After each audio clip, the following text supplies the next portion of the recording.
what was the first one, the first IP you had licensed that you brought in under your? What was the state of the company before you got there? So it was largely horror comics, and they did probably 7 to 10 titles a month. Okay. 6 or 7 of those were different horror titles. And there were smaller licensed things like Underworld and Dawn of the Dead, things like that, and then CSI. But Transformers was probably the biggest thing that I brought into the company. And how did Transformers the license end up over at IDW?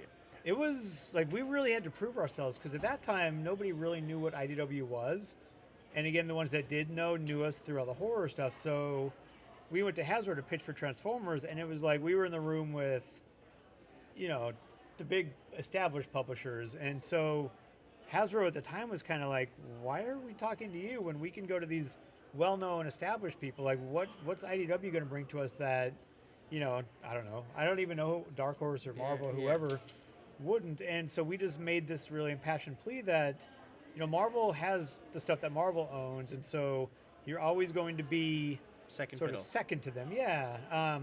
IDW doesn't really have a lot of properties that they own, and so for me, like, I'd grown up on reading various licensed comics and seen some that were really done badly. Mm-hmm. So I knew to really embrace the idea of treating these things like we own them, just putting the best talent and just trying to bring the best possible material out of that property. And I think it was just that impassioned conversation that ended up winning them over.